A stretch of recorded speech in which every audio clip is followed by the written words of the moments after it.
The night I found her sitting on the curb outside the group home with a trash bag of clothes and a look in her eyes like she had already buried herself alive, I didn't know that 4 words she would say to me months later would break me open and put me back together at the same time. "Carry me," she said. And I did. Not once. Not twice. I carried her through every night she screamed at 3 a.m., through every door she slammed, through every time she told me she hated me and meant it just enough to make it hurt. I carried her until the day she finally stopped pretending she wanted to leave. If you believe in kindness, if you believe broken people can still be loved back to life, if you believe in second chances even when they cost everything, hit that like button, drop a comment below, share this with someone who needs to hear it, and subscribe to this channel, because stories like this one deserve to be heard by more than just me. My name is Thomas Reyes, and I was 34 years old when I became a foster parent to a 15-year-old girl named Ivy. I want to be honest with you before this story goes any further. I did not become a foster parent because I was some saint with an overflowing heart. I became a foster parent because my wife, Claire, and I had lost a child of our own 2 years earlier, a boy we never got to name properly because the doctors could not save him, and the silence in our house after that had become a kind of poison. Claire suggested fostering not because she thought it would heal us, but because she said if we could not fill the empty room upstairs with our own child, maybe we could fill it with someone else's forgotten one. I agreed because I didn't know what else to do with the grief. Ivy came to us with 2 garbage bags of clothes, a scar above her left eyebrow she never explained, and a silence so heavy it filled every room she walked into. Her case file said she had been through 4 placements in 3 years. It said she had a history of running away. It said she had behavioral concerns, which is a polite way of saying that this child had learned, through every betrayal an adult had ever handed her, that the safest thing to do was to leave before she could be left. The first week, she barely spoke. She ate alone in her room. She flinched every time I raised my hand to scratch my head or reach for a light switch, like she was bracing for something I never intended to give her. Claire tried to hug her once, just once, in the second week, and Ivy went rigid as a board and said, very quietly, "Please don't." We didn't try again after that.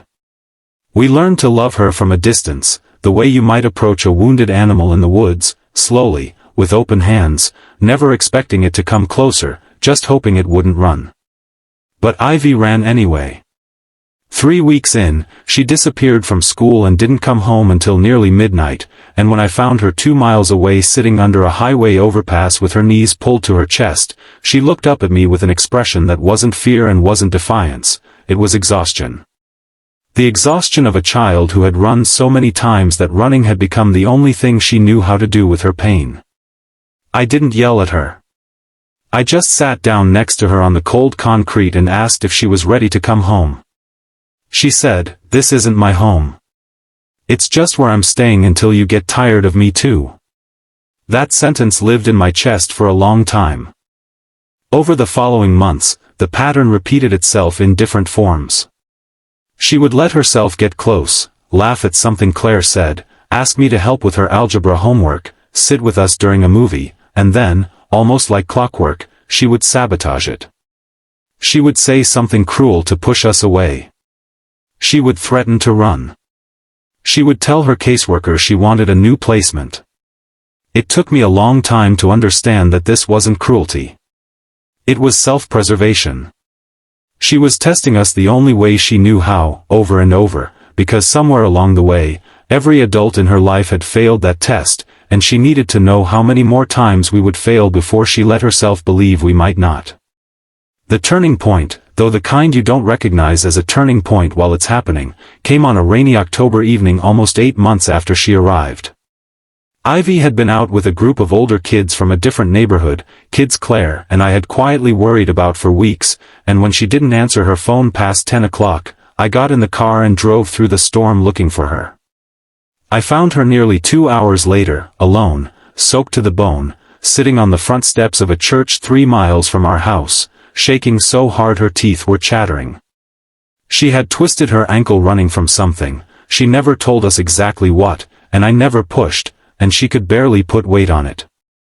I got out of the car and walked up to her, and for the first time since she had come to live with us, she looked at me not with suspicion, but with something raw and unguarded, something that looked almost like a child finally letting herself be a child. And she said it. 2 words, barely audible over the rain. Carry me. I want you to understand what those 2 words meant. This was a girl who flinched from touch. A girl who had spent years making sure no one got close enough to hold any part of her, physically or otherwise. A girl who had built walls so high and so wide that even a hug felt like an invasion. And in that moment, soaked and shaking and hurt, she asked me, to carry her. I bent down, and I picked her up, and I carried her to the car in the pouring rain, and I felt her small frame shudder against my chest, not from the cold, but from crying, silently, the kind of crying that comes from somewhere so deep it doesn't even make a sound. I didn't say anything. I just held her and walked, one careful step at a time, until I got her into the passenger seat, and then I drove her home.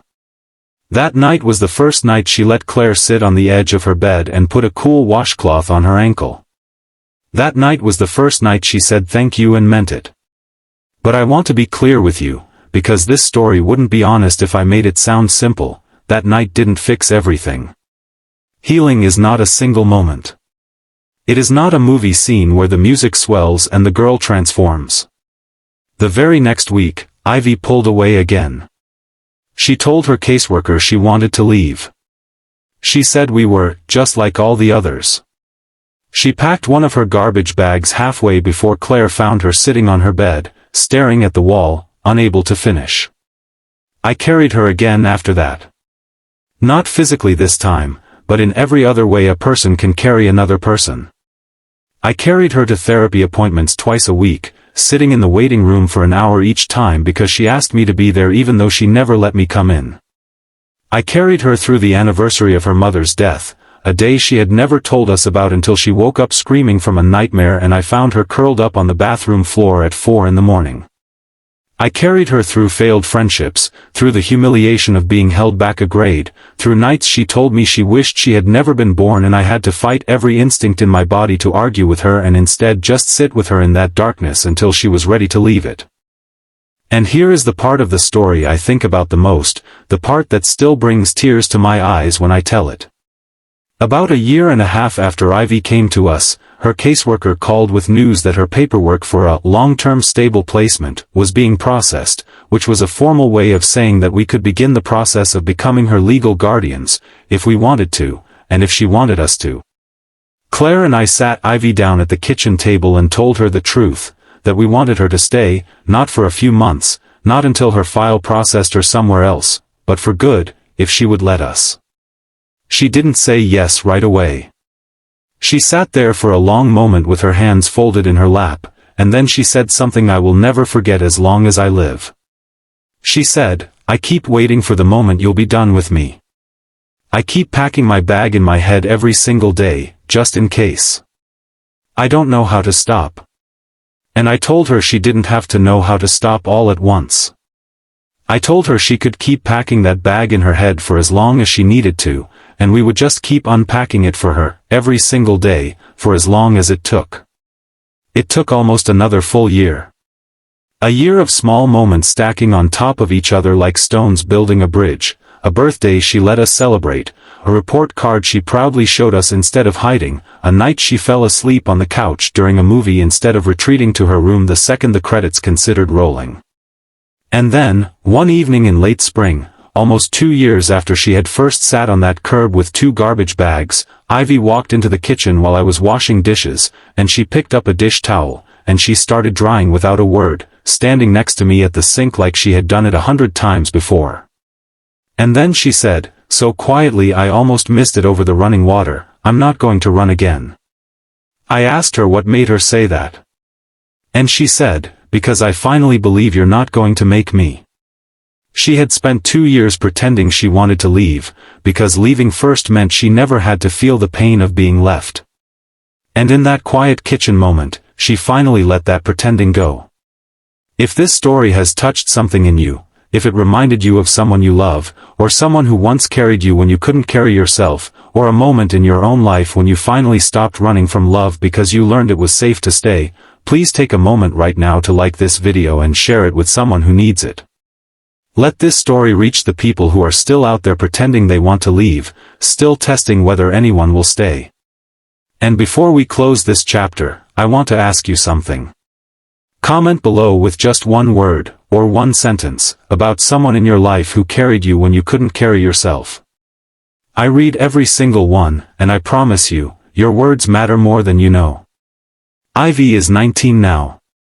She calls Claire and me her parents without hesitation, without flinching, without the careful distance she used to keep like armor. She is studying to become a social worker, because she says she wants to be the adult she needed when she was 15, sitting on a curb with 2 garbage bags and no one to carry her. Some nights, she still has bad dreams. Some nights, old fears creep back in, and she asks, almost like a whisper, if we're really not going anywhere. And every single time, the answer is the same. We are not going anywhere. We never were. Because sometimes the greatest act of love isn't grand or dramatic. Sometimes it's simply showing up, again and again, long after someone has stopped expecting you to. Sometimes love is carrying someone until the day they finally believe they don't have to run anymore. And if there is one thing I hope you take from Ivy's story, it is this: everyone deserves someone who will carry them, and everyone, no matter how many times they have been left before, deserves the chance to finally stop pretending they want to leave.